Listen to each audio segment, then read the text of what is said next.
Today's the day. Today's the day. We finally do this. What? We're gonna tell the story that everyone's been waiting to hear. Which one? I got a funny feeling. I got a funny feeling. Yeah. I'm gonna tell my version of the story. And then Achara's gonna tell her version of the story. I have a feeling they're going to be wildly different. I don't know if it'll be that different, but so Achara told me the story a while back. And so I wanna convey the details that I remember to you guys. So in an effort to preserve the anonymity of her ex-husband, I'm going to call him El Crapo. That will be his name. No, that's not nice. It's a play on El Chapo. El Crapo. El Crapo. That's his name. That will forever be his name. And so anyway, the story starts out kind of like Breaking Bad. Achara and El Crapo were at the hospital and he had a bloody shoulder and she's crying and she's in handcuffs. She's like, I didn't mean to. Let's move back several weeks. Okay. All right. So what happened was El Crapo comes home and their apartment is in complete disarray. And Achara is in the corner crying. And apparently she was held at gunpoint by a robber. And El Crapo was like, I told you, you need to learn how to use a gun. I told you a long time ago, and now we're gonna do this. He didn't give a shit about the mess. He didn't give a shit about the fact that she's shaking and frightened. He's like, you need to learn how to use a gun. And so the very next day, he signed up for lessons at the local gun range. And they went there. So he went first and he showed her how to use the weapon, because he's very familiar with it. He's an ex-Marine. He fires off and it's like perfect, bullseye down the middle. It's like, and so he was kind of showing off, showboating a bit. She goes, oh, that looks like fun. And so for the moment, she completely forgets about the trauma from the night before. And he hands her the gun and he's like, okay, slowly. And he's showing her the ways of the force and whatnot. And so she goes to aim the gun and he goes, no, wait. And she goes, what? Boom! Shoots him right in the shoulder. Everyone else is freaking out. They're running. The alarm's going off. Police show up, put her in handcuffs. And she's like, no, that's my husband. And he's like, I don't know this woman. No, he didn't say that. I'm making that part up. Anyway, they end up at the hospital. Police take them there together because he wants his wife there. And she's crying. She's like, I didn't mean to. They suitor him up and he can no longer fire the firearm the way he used to. That's his gun hand and it's never gonna be the same. And he never forgave her for that. That's why we split up. Yes. Anyway. None of that was true, by the way, but it was a great story. Okay, it's very anticlimactic. I think this version of the story is much better. Mm-hmm. What happened was, I didn't know how to fire a gun, and my ex used to be a policeman, so he knows how to use a firearm. El Crapo. He knows how to use a firearm. Okay, so then one day, we didn't have anything to do, and he was like, oh, it would be really fun to go and shoot a gun. I'll teach you how to shoot a gun. And I was like, I just moved to the States, and I thought, wow, what could be more American than shooting a gun? So we went to this gun range, and the guy there was like, do you know what you're doing?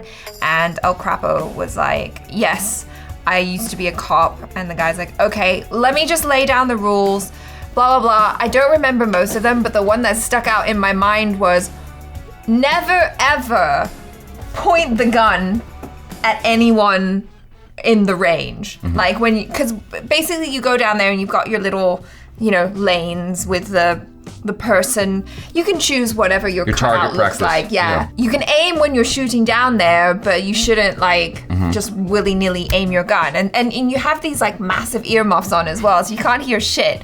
And so I'm there and he's explaining to me what I do, take the safety off, blah, blah, blah. And then just sight down the thing, aim, squeeze the trigger, you need a little bit of give and whatnot. Mm-hmm. There's gonna be a little bit of a rebound. And I was like, okay, cool. And then just before I'm about to get my thing on, he's like, hey, El Crapo? Yeah, El Crapo's like, hey, Achara. And I'm like, what? And he's like, oh my God, put it away. I didn't shoot him. I just did a boo-boo. She almost shot him. I just did something that you're not supposed to do at the gun range because I couldn't hear him. And of course, when you can't hear someone, instead of like taking off the damn earmuff and being like, what did you say? I wanted to turn and look at him as if like my eyes would make hearing him easier. It would, because you'd see his mouth. Well, yeah, but I was also just like, and my hands are connected to my body, it's connected to my face. Hello. Yeah. Yeah, that's what happened. Which version's the true version? I'll let you guys decide. So, since we're telling gun stories, I thought I'd retell one of mine. I had just told this story to somebody the other day, and this was the time that I was in handcuffs and by the police, by the popos. Popo? What did you do? You've heard the story, I'm sure. Yeah. So what had happened was I was nearing graduation for high school, and I was with two friends of mine. I can't remember one friend's name, but he was like some kind of Middle Eastern ethnicity, and then there was the Filipino kid, Brian. And so what happened was we went to the Middle Eastern kid's house, and we were just hanging out. He like came from wealth, and so like I didn't know if it was because he worked or his parents just had money. His mom had a nail salon in the backyard, and so what happened was he had a paintball gun, and while we were playing video games, he mentioned that. I'm like, I've never fired a paintball gun, so I got excited.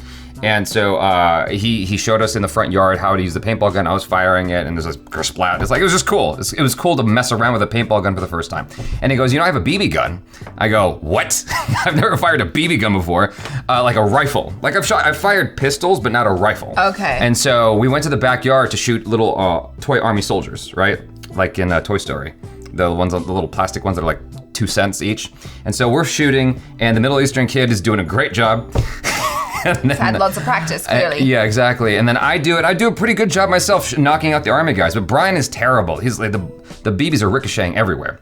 Now, the part I left out of the story is that his backyard is basically opposite of an apartment building, separated by a chain link fence and some jagged rocks, like an alley of some kind.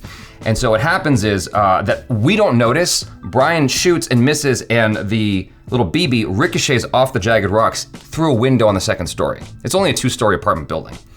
Anyway, we're still taking turns. Brian goes for his turn again, and then out of nowhere, a police officer shows up from the side and goes, hold it right there. And then before I know it, there's 19 police officers walking on these jagged rocks, 19? Aiming their guns trained on the three of us.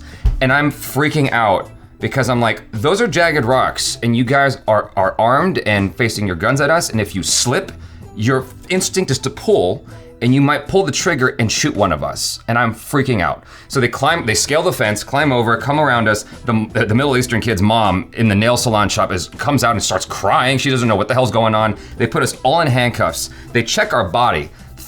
They checked my body 3 times. Just separated by 10 minutes. They do a little bit off. They kept like grabbing my, I'm like, those weapons are not going any, like you checked that weapon, leave it alone please. I feel so violated. And so they put us on our knees, put us in handcuffs. It was the most uncomfortable I felt in my entire life, because like not only are you panicking thinking you're going to jail, your life is over, and it's over from here.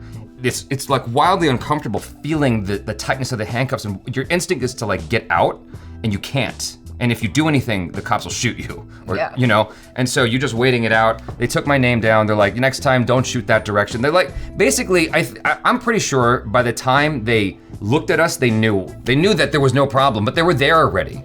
And so they decided to give us a hard time, just for shits and giggles. Let's make Tuesday afternoon fun. Yeah, basically it was what it was. And they wrote our names down on some slip they probably just threw away. They didn't even really make a report. They just bounced after that, and they said, don't do that next time. Shoot it that way. That was it. But like, it was frightening. It's frightening seeing cops aim their guns at you.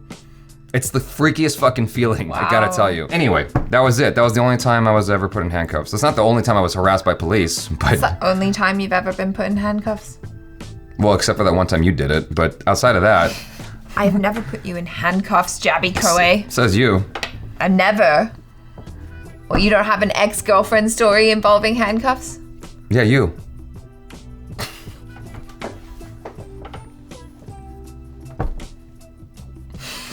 I'm just joking. It wasn't Achara. Not that time, anyway. Since I'm telling a bad cop story, I feel like I should balance it with a good cop story. I was driving through Burbank once. On Burbank Boulevard, where Victory and Burbank intersect, basically there was this right turn lane by Planned Parenthood and McDonald's. And I was trying to get over, and for whatever reason, this dude, people in LA don't like to let you in. Like in India, you honk and they'll let you come in. Yeah. right? There's like this sort of communication and politeness, at least as far as I perceived. Yeah, in And LA, you're like, I want to come in, and they're like, oh, no, you don't. Yeah, LA is like, they will purposely move forward so you can't get into the lane.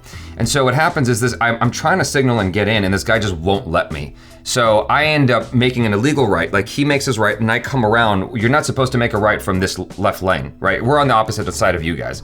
So I make my right turn and I speed up, I give him the bird, which I never do. I never flip anybody off on the road. For good reason. You don't know who's in that car. Yeah, you don't know if they have a gun. You don't know what's coming. Yeah. And so what happens, I give him the bird and I speed forward. I'm not in the fastest car, I'm driving a Toyota Camry. And so he catches up to me and he starts chasing me down. He wants a fight. And so I go around all like up the hill of Burbank, around where AMC is in the mall, and I come down and at this intersection, there happens to be a cop, right? And so what happens is he's on the opposite side of the street island and I stop in the middle of the street opposite of the cop and I'm like, this dude's chasing me. He's chasing me. He's like, okay. And so I take off and I see the cop turn on his siren and pull the guy over and I just bailed. That was one time a cop in Burbank helped me out. Cops in Burbank are notorious for being assholes, but that was the time the cop helped me out. Oh, really? Okay, Yeah. I didn't know that. So there you go, some fun stories. But you still have to decide which version of Achara's story is true. I like mine better. Yours is better. Okay. El Crapo.